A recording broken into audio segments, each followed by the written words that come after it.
आज हम गोरखपुर ग्रामीण विधानसभा के 323 विधानसभा में बसपा प्रत्याशी दारा सिंह निषाद के जनप्रतिनिधि के यहाँ पहुँचे हैं। उनसे जानते हैं इनके पार्टी की नीतियों के बारे में और इनके यहाँ पे क्या स्थिति है, इनके वोटर इनके पक्ष में हैं या नहीं हैं। पहले तो इनके सबसे पहले आप भैया का परिचय जानते हैं। जी नमस्कार, मेरा नाम राजीव कुमार दुबे है और मैं यहाँ बसपा का कार्यकर्ता हूँ, सक्रिय कार्यकर्ता हूँ और दारा सिंह निषाद जी का प्रतिनिधित्व कर रहा हूँ। तो क्या इसमें इस विधानसभा में कि आपके पार्टी के तरफ वोटर वोट करने को राजी हैं? जी हाँ, भरपूर। आपको लगता है कि यहाँ पे निषादों की संख्या बहुत ज़्यादा है, निषाद वोट ही करेंगे उनको या और वर्ग के लोग भी वोट करेंगे उनको? नहीं, निषाद नहीं, सब वर्ग के लोग करेंगे। और निषाद चूंकि यहाँ से निषाद कोई अन्य प्रत्याशी नहीं है, अकेले निषाद प्रत्याशी हैं, इसलिए निषादों का तो 100% वोट दारा सिंह जी को जाएगा। क्या सरवन निषाद बीजेपी के प्रत्याशी घोषित थे, उनके न रहने से दारा सिंह निषाद को और लाभ मिलेगा क्या? पूरा लाभ मिलेगा। अगर वो होते तो निषाद वोट बढ़ जाता, लेकिन उनके न रहने से बढ़ने की कोई संभावना नहीं है। तो और जैसे यहाँ पे ब्राह्मण बहुत ज़्यादा हैं और क्षत्रिय भी हैं, तो क्या ये लोग बसपा की तरफ रुझान करेंगे इस बार? देखिए, कुछ क्षत्रिय वर्ग तो कर सकता है, लेकिन ब्राह्मणों का ज़्यादा संभावनाएं हैं और उसका कारण ये है कि जो है ब्राह्मणों का सम्मान जो है केवल बसपा में है। माननीय सतीश चंद्र मिश्र जी बसपा में हैं और यहाँ हम लोग उम्मीद करते हैं कि अगर बहन जी मुख्यमंत्री बनती हैं तो उप मुख्यमंत्री का पद उनको मिलेगा। क्या ये बताइए कि बसपा किस बेस पे इस बार विधानसभा में अपने प्रत्याशियों को चुनाव लड़ा रही है? कहीं मायावती जी का कहीं कोई स्टेटमेंट जबरदस्त नहीं आ रहा है, न कोई सक्रिय उनका रुझान आ रहा है, तो क्या कहीं ऐसा तो नहीं है कि अंदरूनी बीजेपी से गठबंधन में चल रही हैं? नहीं, ऐसा कोई बात नहीं है। कोई गठबंधन की तो दूर तक संभावना ही नहीं है।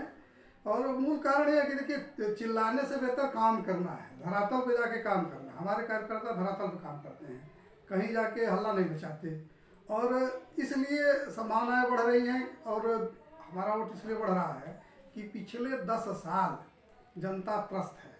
5 साल जो है मुलायम सिंह अखिलेश यादव की गुंडारा से त्रस्त थी और जो पिछला 5 साल बीता है उसमें नौकरशाही इतनी हावी थी कि भ्रष्टाचार चरम पर था।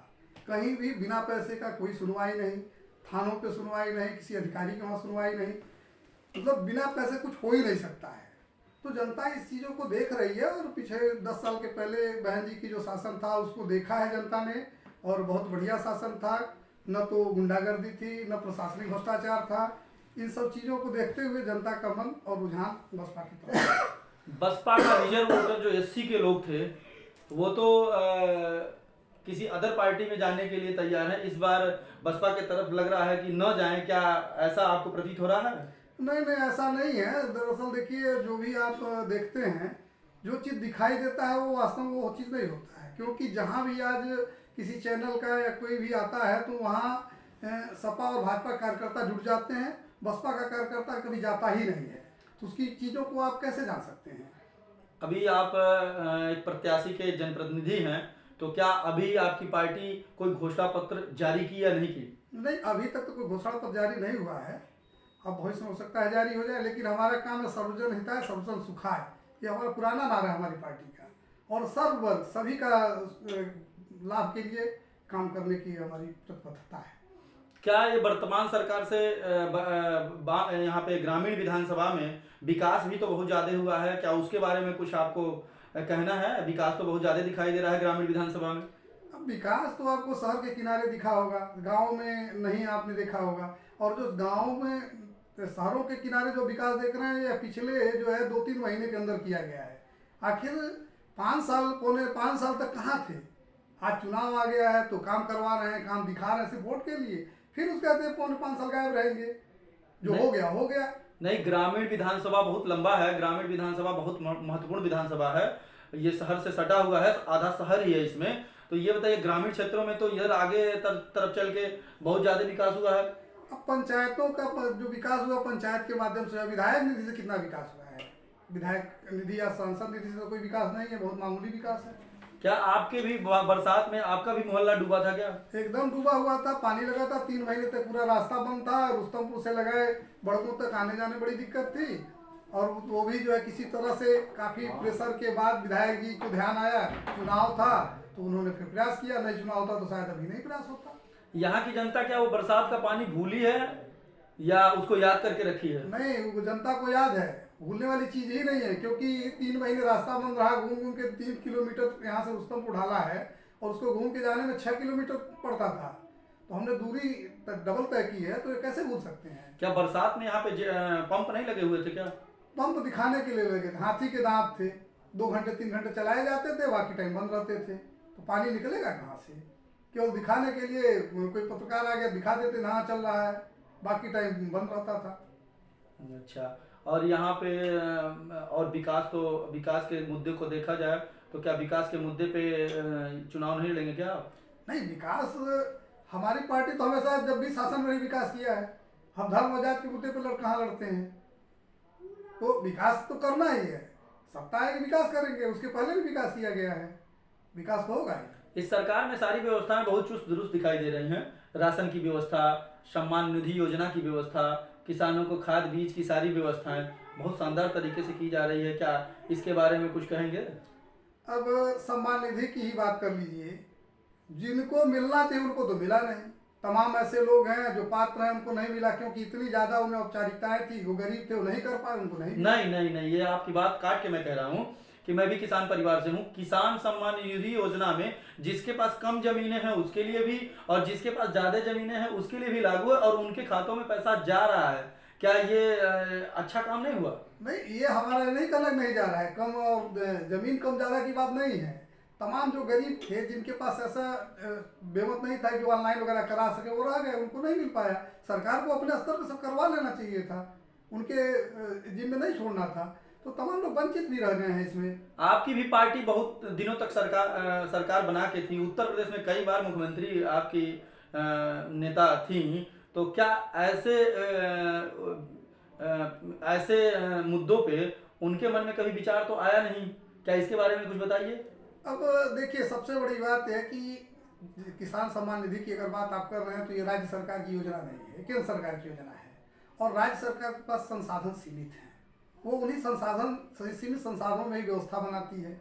इतनी व्यवस्था नहीं है राज्य सरकार के पास कि वो किसान सम्मान निधि दे सके। नहीं, राज्य सरकार के पास तो राशन की व्यवस्था थी ना, राशन की व्यवस्था थी, लोगों के पास सड़क नाली सारी व्यवस्था राज्य सरकार के पास थी, तो क्या इन लोगों के पास तब मुद्दा नहीं था, तब जनता दिखाई नहीं दे रही थी? नहीं, उस समय राशन तो हमेशा से मिलता रहा है, और जो आज राशन मिल रहा है वो भी केंद्र सरकार की योजना के तहत ही मिल रहा है।